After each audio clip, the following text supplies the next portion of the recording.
Nelson with the title, The Human Heart. Welcome everybody to the J. Roldan Speaks podcast. This is a podcast where we share stories.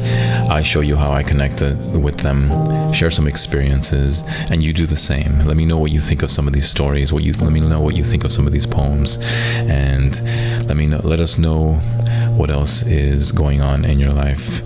This is a place where you can come and feel edified in your heart and also be stimulated in your mind. Nothing but wholesome content here.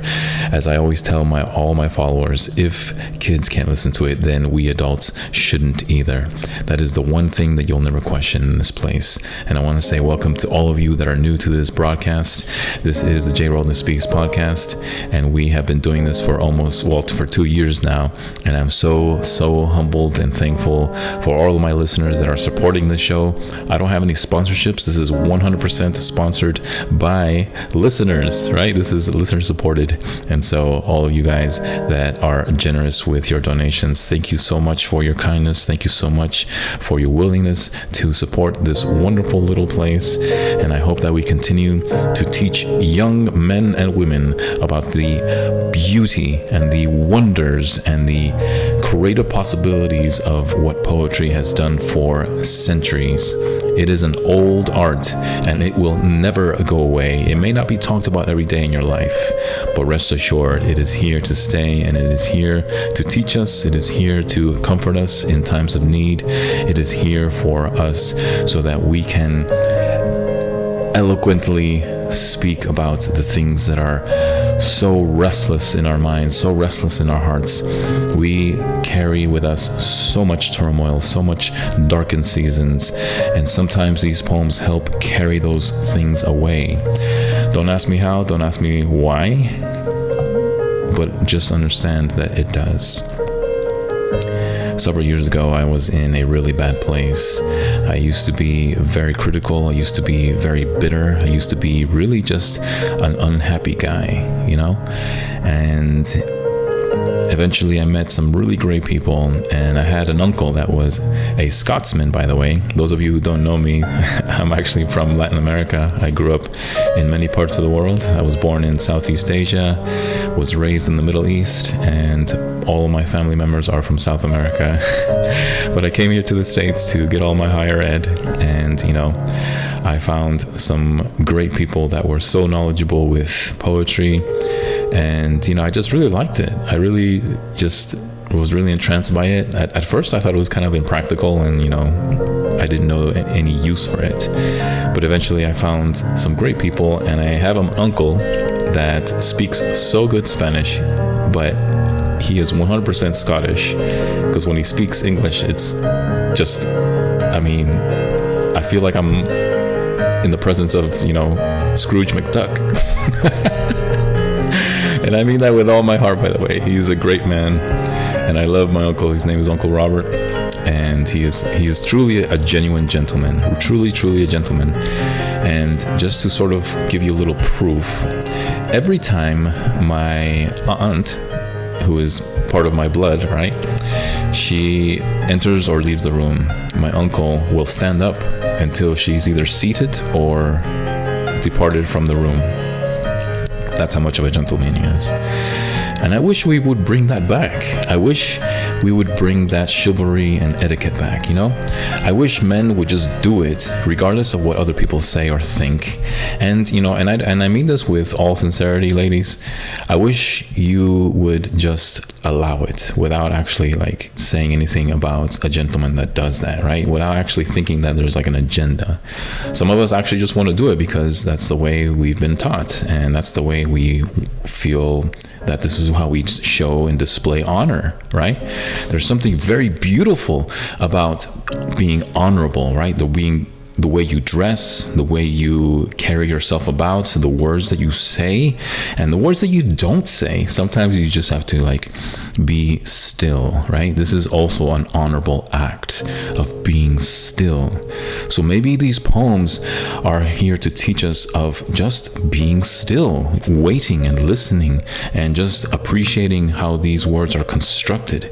All of these poets that I'm reading today have written these wonderful works of art that has taken so much of their time. A lot of people tend to think that poetry is something that you just kind of like do on a whim, but that's not true. Some people have that skill, but it's very, very rare. Most of these classics are the ones that took months, weeks, and sometimes even years to publish. And so there's something to be said about that patience of crafting, of omitting, of waiting, of restructuring, re-editing, right? Interchanging words and ideas, and sometimes even starting anew. And so I'm hoping that you guys will appreciate some of these works of art. Again, if this is your first time here, welcome to all of you. A great big hug from this little show that we call J. Roldan Speaks. And as I say to my Spanish speakers, un gran abrazo, which means a great big hug. And sometimes we say besitos a tu familia, which is a saying that we like send kisses to your family, but it's a very kinder-hearted gesture. So please don't think that I'm insinuating anything. It's just a little expression that we have sometimes. And que Dios te bendiga. God bless you. And I hope that you guys are ready for a wonderful night.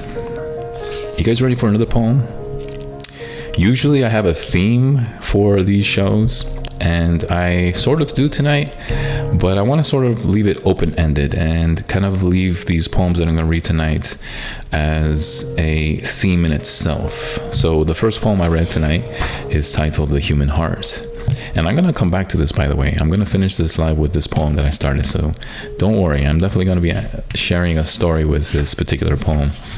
But I want to read this next one, and this one's actually titled Recipe for Living. Are you guys ready? All right, here we go, guys. I'm going to be switching some tracks around, and I want you guys to find a nice cozy place. If you don't have any earphones or headphones, please find some, because I've been told that the experience of listening to the show is so much better. I'm telling you, you're going to love it. And I'm so jealous, because I wonder sometimes how I sound like in here. But no, I am so happy that you guys are here. And yeah, we are getting ready to do another great poem, guys. All right. This one's titled Recipe for Living by Alfred Grant Walton. Here we go.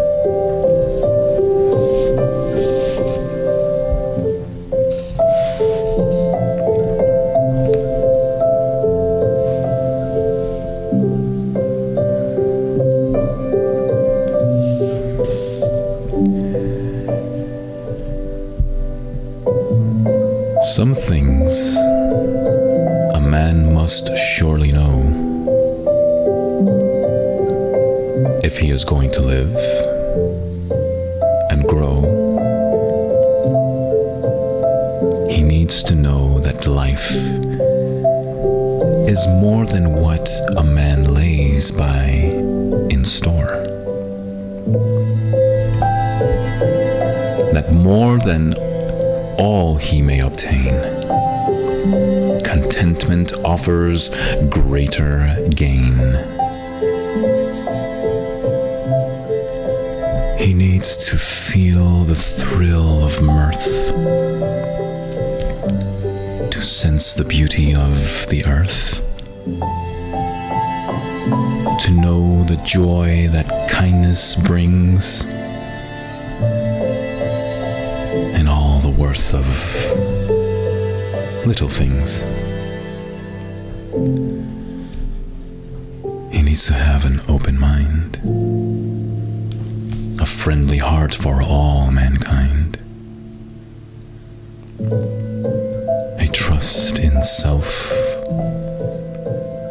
without conceit,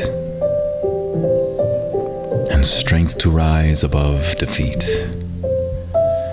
He needs to have all the will to share a mind to dream, a soul to dare, a purpose firm, a path to plod, a faith in man, a trust in God.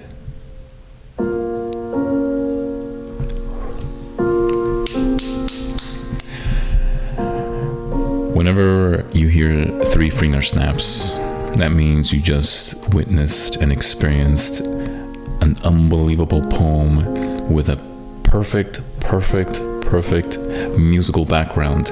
By the way, those of you who don't know this, I actually have a podcast on Spotify, and sometimes I upload some of these lives onto Spotify, and sometimes I'll take a little snippets of this and then post it on Spotify as well.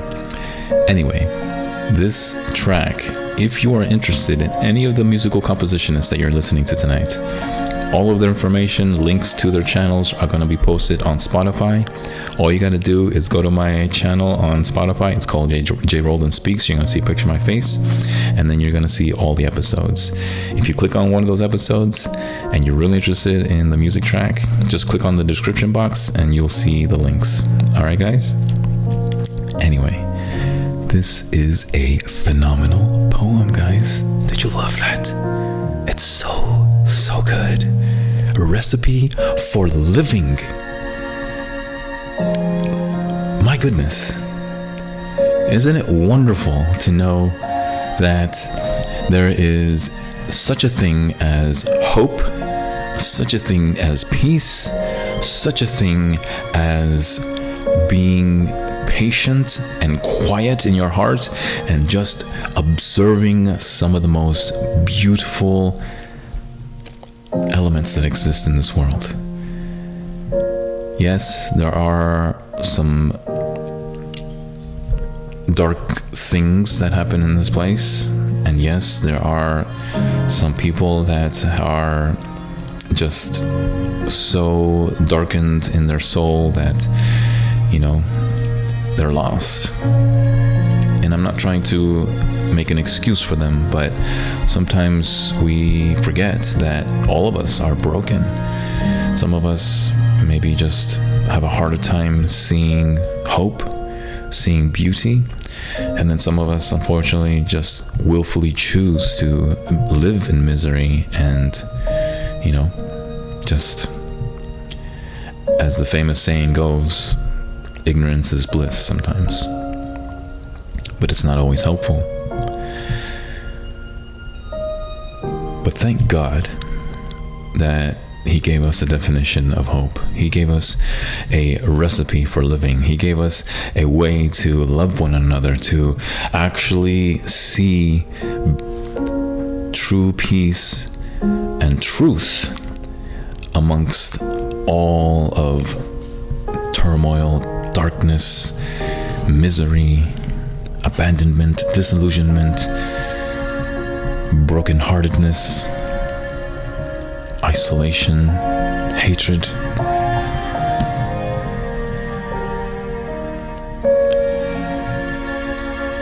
But a heart that has been instilled by peace, that has been given to the Heavenly Father, excuse me, the Heavenly Father, and has shown us the wonderful nature of loving your enemies. And I'm telling you guys, holy cow, like, do you know how difficult that is to love your enemies?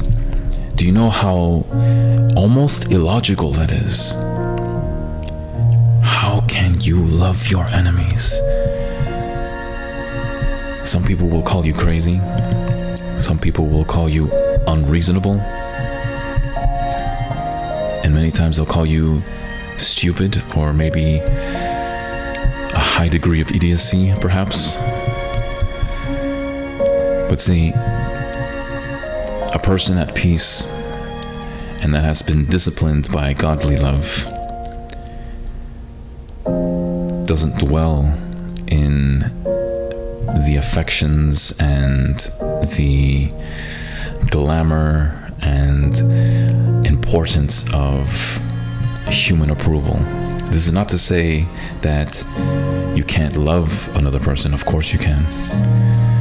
But your worth isn't on mankind. It's in something far greater than man. Someone that actually knows every fiber of you, inside, outside, your soul, your mind, your heart.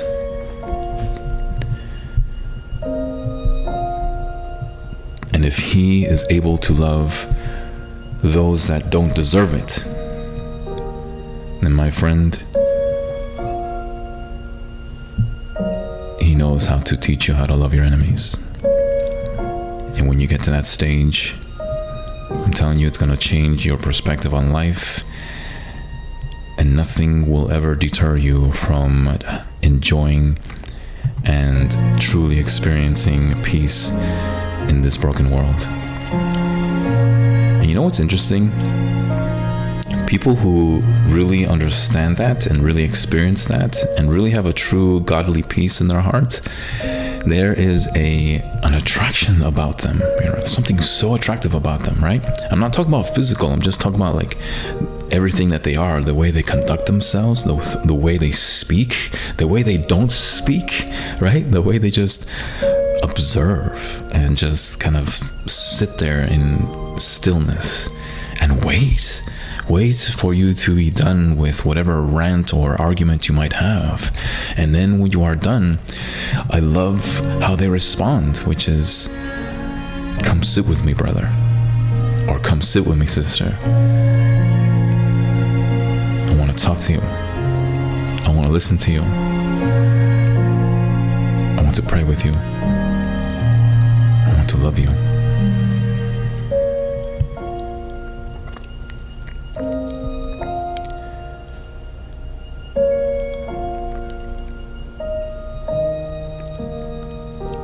Some people have a hard time really understanding how it is that they can be loved, because for so long they have felt like they're not worth it, that they're unworthy, or they've been basically nurtured to believe that they don't belong.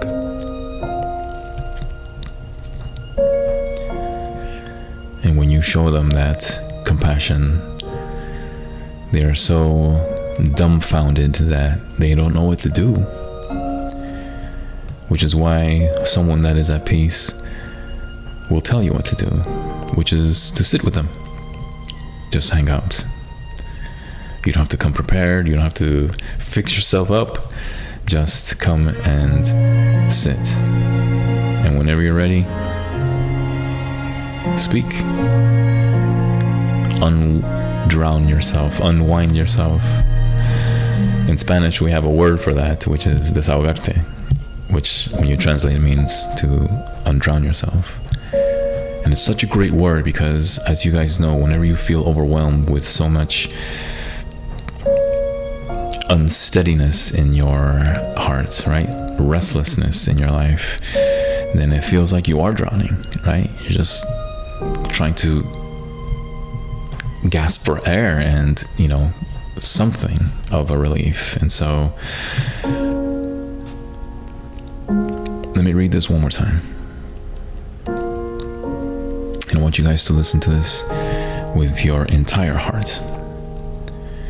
Whatever you're doing right now, maybe you're getting ready for work, maybe you're coming back from work, and you're just trying to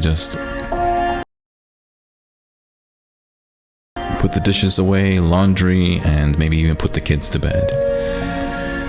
If that's the case, don't worry. I'm going to be posted on Spotify so you can listen to this later. But those of you who already are in that process or are taking care of it, just stop what you're doing right now. Find a nice cozy place right now. Get some earphones, headphones, maybe get a little blanket and just cozy yourself up. And I want you to listen to this wonderful short little poem by Alfred Grant Walton. This is titled Recipe for Living.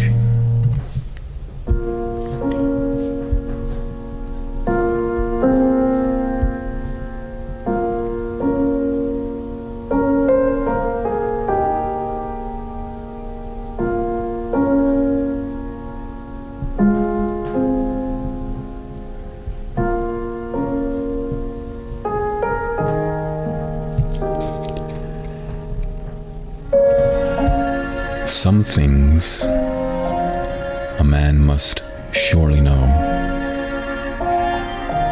if he is going to live and grow. He needs to know that life is more than what a man lays by in store, than more than all he may obtain. Contentment offers greater gain. He needs to feel the thrill of mirth, to sense the beauty of the earth.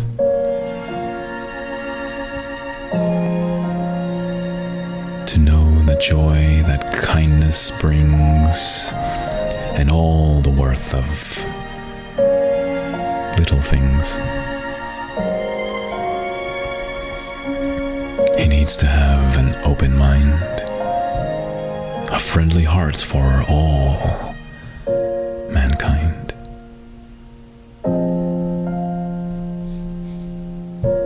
A trust in self without conceit, and strength to rise above defeat.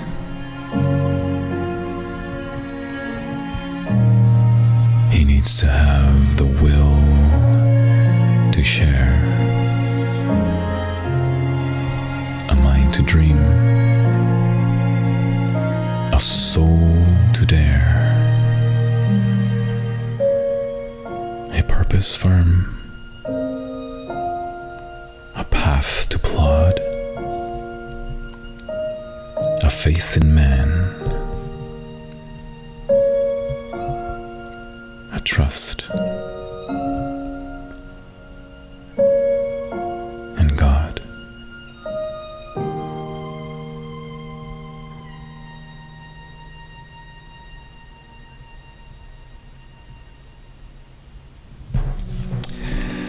That was once again a poem by Alfred Grant Walton with the title of Recipe for Living. What is your recipe for living? Are you truly living for something that is not about you?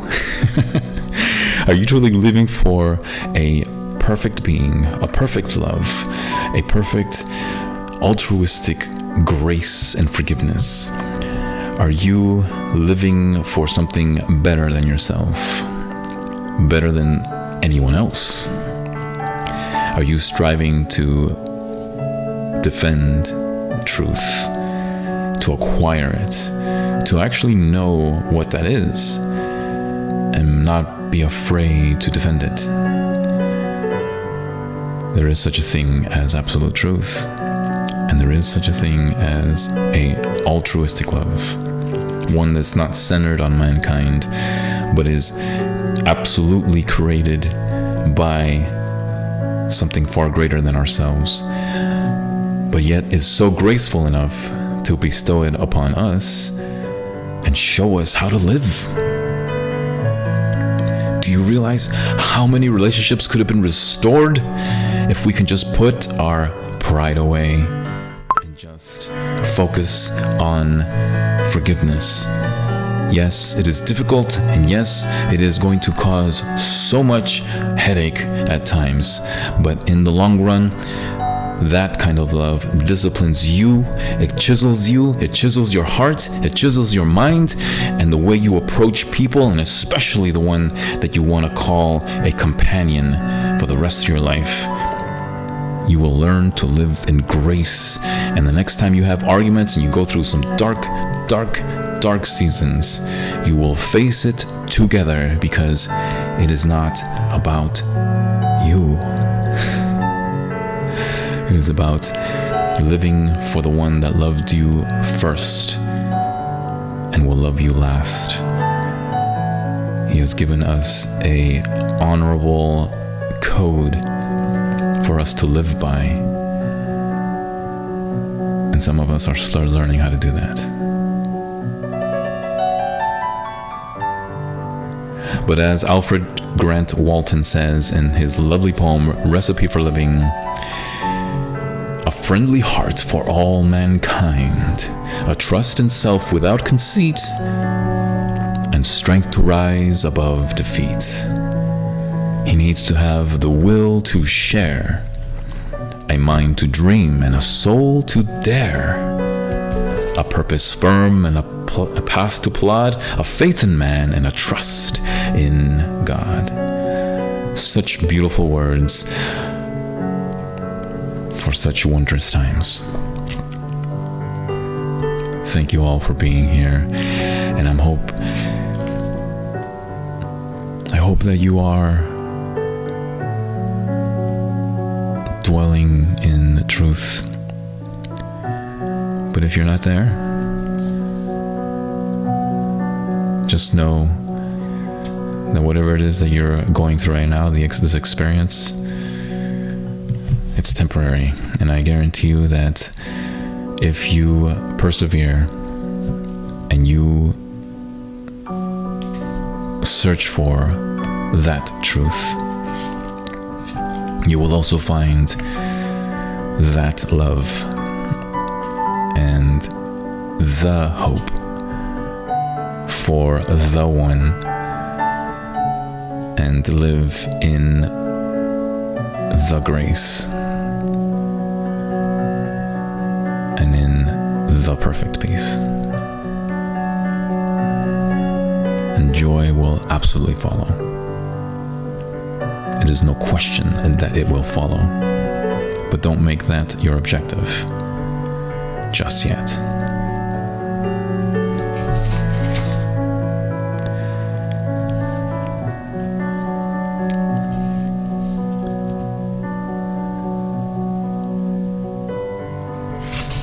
Here's a poem by Benjamin Keach, and this one's titled "Love is Kind." You guys want to listen to this one? That's what I thought. This is Benjamin Keach, "Love is Kind." Here we go.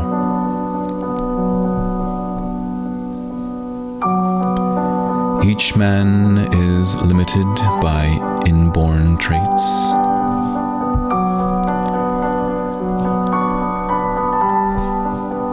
Let's do that again, actually.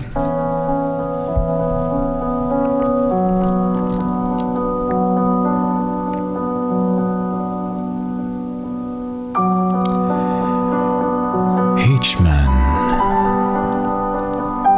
is limited by inborn traits. Beyond a certain point, he cannot go. The wise excel in high or low estates, and the good mock not good workers just below. And if one can lift a weight of half a ton, give him full credit and yet not praise him more than one who, lifting less, his best has done, nor give the latter less than actual score. Grant that each has striven toward the best, and yet judge by failure, not by worth or toil. And the highest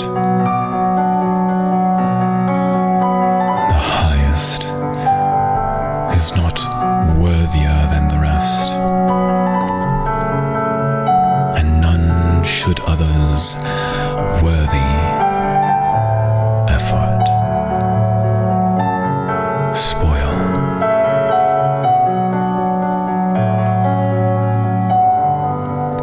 Love is Kind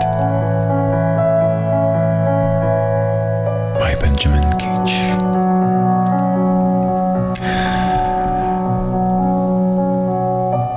Did you like that one? It's lovely. You know, sometimes in poetry, there's no need for expounding. There is no need for explication. There is no need for analyzing. There is no need for convoluting it with more words. Sometimes you just have to take it as is. And I believe that this one in itself should be experienced as such.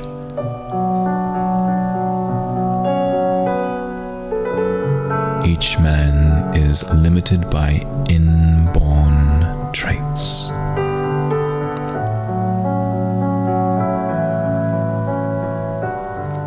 Wow.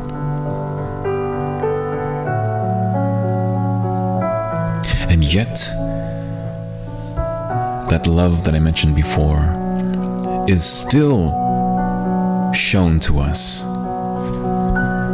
when we are limited in how to project it, to how to experience it, to even receive it. You want to know when you should love somebody? Is when they don't deserve it. I know that's so difficult to do, guys. I know that's super difficult to do and probably just insane to do that. But I'm telling you, it changes your perspective on people.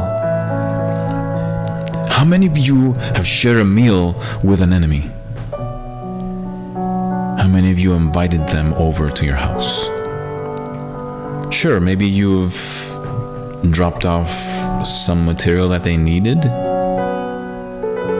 Maybe you've offered to take them to work in your car on a commute. But have you actually just sat down with them and just speak casually? There's nothing more intimate than sharing a meal with an enemy. Do you realize there are commonalities between you two? But yet our pride blinds us to it. Both your enemy and you. Because you refuse to open up to each other.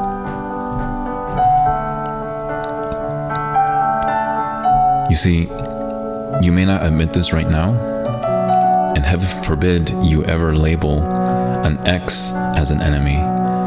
But I know many of you, in some degree, treat your ex as such. And I know they're probably the worst person in the world, or they did so many things against you. But my goodness, what would this world be like if we actually tried our best to be graceful? It's hard, it's difficult, and probably impossible for some of you. But you haven't been disciplined enough by love. You haven't been patient enough to learn, to acquire it, to really see the wondrous restoration process that love has for the undeserved. One of my favorite philosophers is this Frenchman. His name is René. Sorry. And anyway, he wrote a book called The Pedagogy of Forgiveness. And in that book, it's very, very detailed, but there's this chapter where he basically talks about like the worst tragedies that happened, you know, of mankind, right? Like, I mean, I hate to mention them now because it can definitely lead us in so many rabbit holes, really, and also a lot of darkness as well. But, you know, it's not a secret that there has been many events in history that have been tragic and just horrific. And so he uses this analogy of where does forgiveness dwell? Where does it occur? And when does it occur? And in his analysis, he's also a theologian, by the way. And so in his analysis, he actually discovered that, forgiveness can dwell in every situation, but it blossoms the most when it's in the most impossible situation. And that is when you come to the conclusion that when you face an enemy, we automatically exclude them from any degree of forgiveness. But that is where forgiveness dwells the most, because it is for the unforgivable. Otherwise, why would you need forgiveness? Do you understand? It is a simple little saying, but yet so complicated and profound for some, but not for the peace at heart, right? Not for those that have a peace in their heart, because they know what that's like. They know what it's like to love their enemy. They know how to bestow forgiveness to the unforgivable. And it has given them such a peace and a rest in their soul, in their heart, in their mind. They probably have the easiest time sleeping. They don't need any devices. They don't need any psychological method, nothing. They just close their eyes because their heart is at peace. They live honorably and according to how the Lord has shown us. They're not perfect. They probably have working on other issues. But that's the one area that they can come to in a conclusion, right? Do I have a compassion for the lost, for my enemies? And if you can say yes, my goodness, I want to learn from you.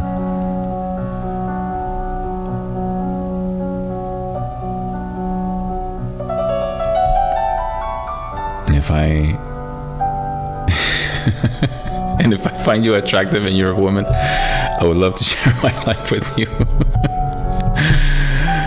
Oh man, I had to put that little plug in there. Anyway, let's move on. All right.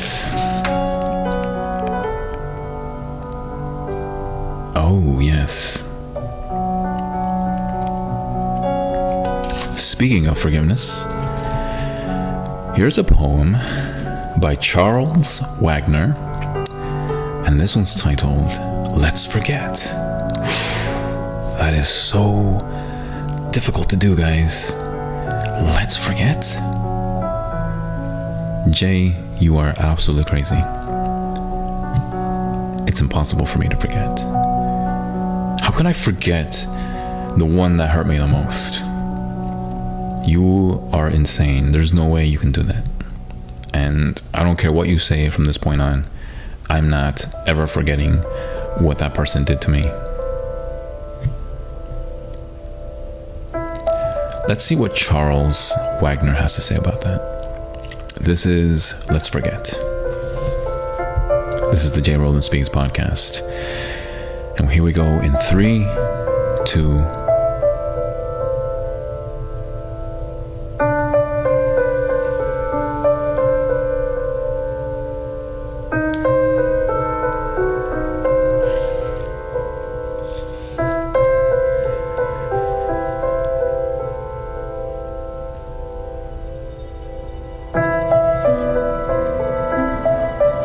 let's forget the many troubles that the year now gone has brought. And let's forget its pain and sorrow. Let's forget our burden lot. Let new hope and courage cheer us. Sunshine always follows rain. There's a challenge in the future.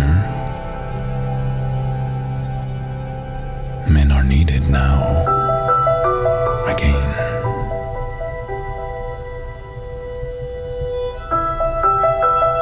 Let's forget deflated values, and money is no gouge of souls. Let's forget restricted markets, profit lies, and higher goals.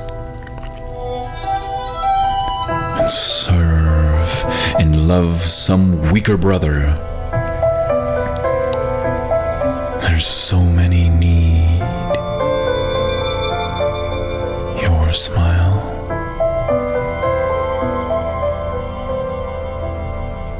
And make the whole year bright for others. Then your life will be worthwhile.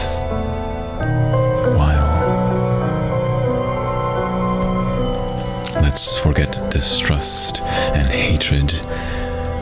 War from fear is oft upborning. And let's forget how narrow boundings work for peace and greet its dawning. And let's forget the self that's held us in our petty, cabined state. And let us meet our challenge boldly. And in meeting it,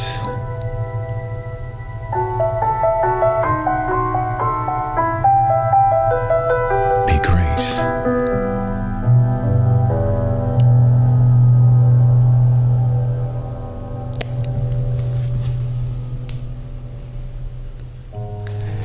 Yes, sir.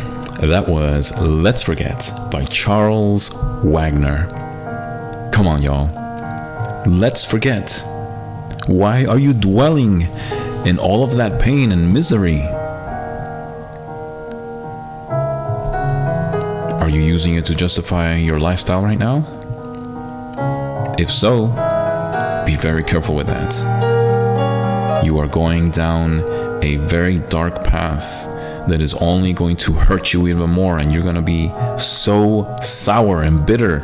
The way you think, the way you talk, the way you conduct yourself, my goodness, you will naturally want to exclude yourself from those who love you the most and the most genuine way. You'll want to live isolated, and you'll start thinking as if you don't need anything or anyone. I applaud you for trying, and I applaud you for growing strength. But as the saying goes, no man is an island.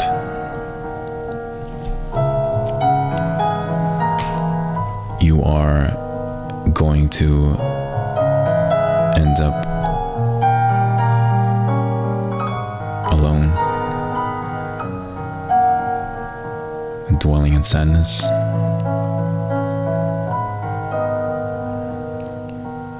And probably even grow a spirit of defeat.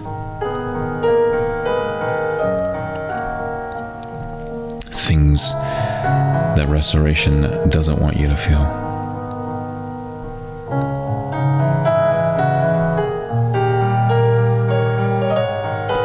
You see, when you grow in bitterness, when you isolate yourself in all of that dwelling of pain,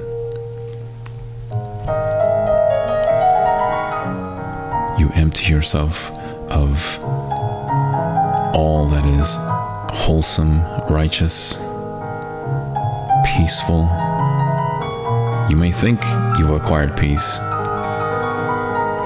but tell me why you lie awake at night sometimes and just feel so defeated or distraught that you have to psych yourself in the morning and convince yourself that you're okay.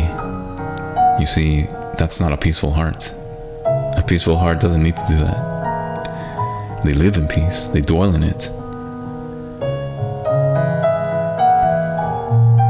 They don't need to convince themselves because they've been restored. Restoration wants to bring back all of that wonderful nature that the Heavenly Father has created and is. So what's your hesitation? You're probably afraid, just like I was. Afraid to be hurt again. Afraid to be vulnerable. Afraid to trust. And that's always tricky. But see, you're living for the wrong reasons. The one that created you knows you. They made you.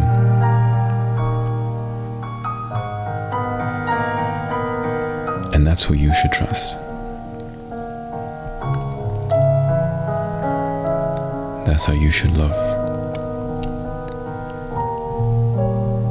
If he can love us that don't deserve his love, then he definitely knows how to show us how to love others.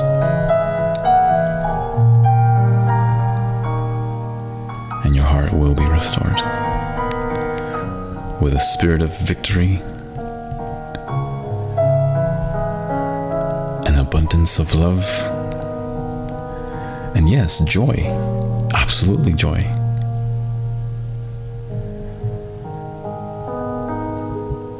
But peace underneath it all. So let's forget, just like Charles Wagner says. All right. Such a great night. This is the Jay Roldan Speaks podcast. Thank you guys for being here. I hope you're enjoying the show. Again, if you didn't know this already, go to Spotify after this show is done. Follow me there, guys. My show is called Jay Roldan Speaks. You can see a picture of my face.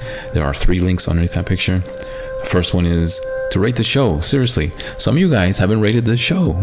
I know a lot of you have, but I know some of you that have been avid followers for a long time still haven't rated the show. What are you waiting for? Go to Spotify, download it. It's free. And look for my show, guys. Jay Roldan Speaks. If you really don't like the show, then give it 1 star. I'm being serious. But if you do, I want you to explain why. There's a second link on there that you can actually leave some feedback, right? You can leave a voice message. You can write an email if you like. But leave some feedback, guys. Seriously. Like, those of you who don't like this show, and those of you who do, I'm really not conformed with you just giving it 5 stars. I want you to explain why you like it, okay? Genuinely tell me why you like the show. I love reading your feedbacks, even the critical ones, by the way. And I actually had a few, by the way. And yeah, it's a result of some of those criticisms that, I've been able to update some of the studio space here, which again has made possible from my wonderful donators on this show. Thank you all for your generosity. Thank you. Mille grazie, which is an Italian saying for 1,000 thank yous. 1,000 thank yous. Mille grazie for all of your generosity. Right? All right, guys. Let's go ahead and read some more wonderful poems tonight. You guys ready? All right. This one's titled The World We Make. This is written by Alfred Grant Walton. And let's see what Alfred says. You guys ready? Here we go.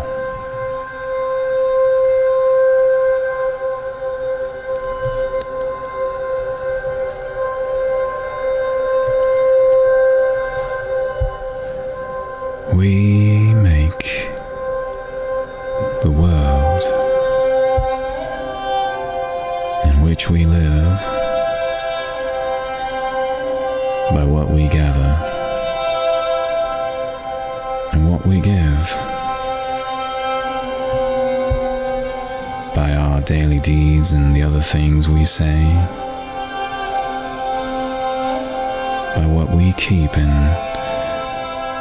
cast away. We make our world by the beauty we see in a skylark song or a lilac tree, in a butterfly's wing in the pale moon's rise, and the wonder that lingers in midnight skies. We make our world by the life we lead, by the friends we have, and by the books we read, by the pity we show in the hour of care, by the loads we lift and the love we share. We make our world by the goals we pursue, and by the heights we seek and the higher view, by hopes and dreams that reach the sun, and a will to fight till the heights are won. What is this place in which we dwell? A hut or a palace? A heaven or hell? We gather and scatter.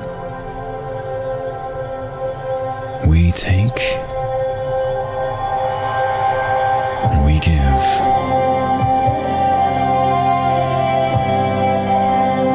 We make our world, and there we live. The world we make. By Alfred Grant Welton. Ladies and gentlemen, this is a fine, fine poem. I hope you enjoyed it. One of the greatest blessings I've ever had in my life.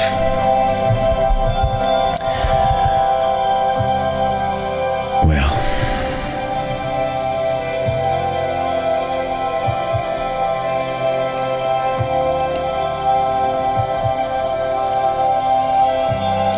what seems ages ago, I was married once. Beautiful woman. Very kind-hearted soul.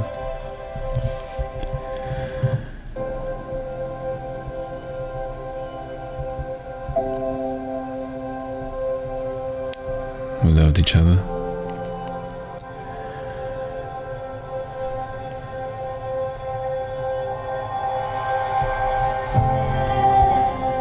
Had children.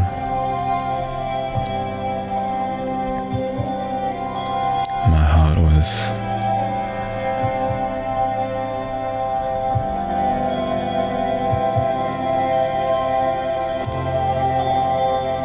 slightly torn.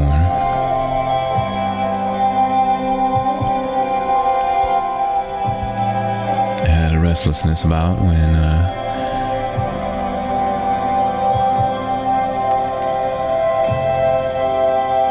I wanted to live in a different country, in my home country. And I wasn't sure what to do. And then my wonderful, lovely aunt shared her words of wisdom with me one day, and I asked her where my home would be.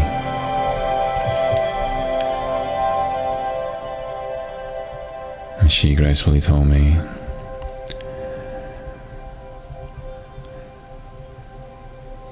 where you dwell with your woman, that is your home.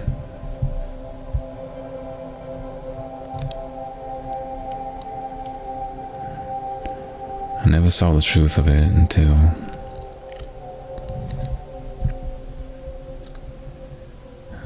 that home was broken.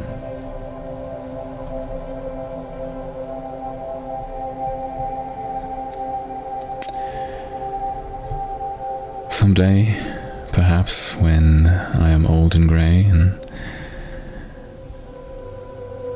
enter the wonderful realm of the Almighty Father.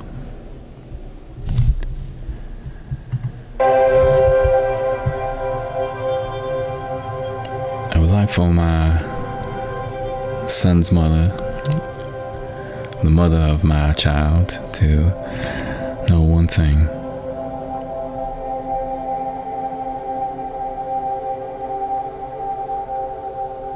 I loved you. And a part of me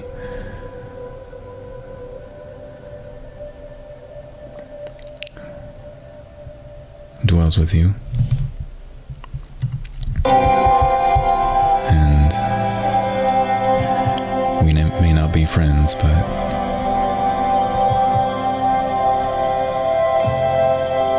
I still have your memories.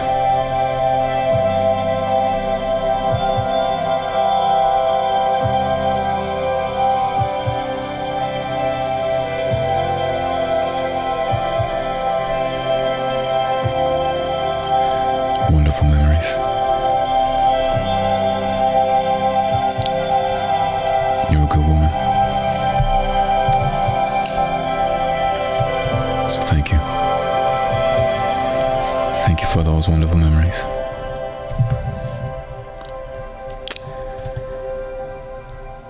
The World We Make by Alfred Grant Walton. Don't you like that poem? So good. Love it. Oh man. See? This is why I do this show, guys. You just witnessed a great experience. You know, sometimes we do like a little improv monologue or sometimes a little poem, and sometimes it works, sometimes it doesn't.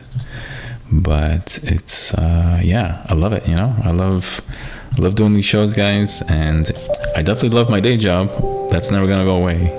But if there was a way we could like balance this with that day job, I would be so thankful, right?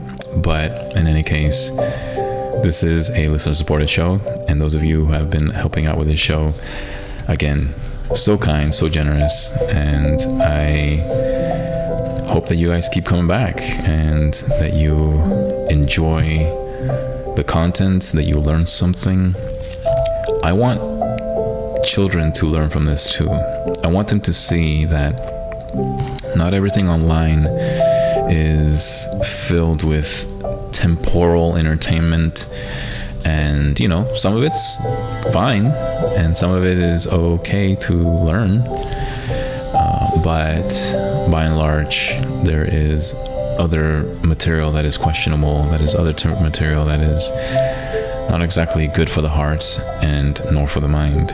So I want them to know that there's some of us that actually want to at least contribute to this online world with some wonderful content, you know, something that can give you a little bit of peace of mind, because regardless of whether you are experiencing this or not, eventually you are going to be restless, and that restlessness is only going to grow. And so what are you going to do about it? Are you going to fill your heart with more superficiality that you're eventually going to understand later at some point that it's not helping you? Or are you going to listen to something that is promoting goodness and wanting you to pursue some holiness and wholesomeness, something that is going to set you apart from every bit of turmoil that has been presented to you? You know, I always get so choked up when I think about what my own child is experiencing. And I'm telling you guys, yes, I realize that some of us that didn't grow up in the smartphone era may not understand this very well. And I get that, you know, we've gone through some really challenging times and, you know, a different kind of experience that presented lots of turmoil. But I don't think many of us adults understand the wickedness and the level of anxiety and stress that a lot of these kids are now experiencing online, right? All kinds of cyberbullying, all kinds of just cruel things, dangerous things that are just, deteriorating the mind. And it's really scary, I mean,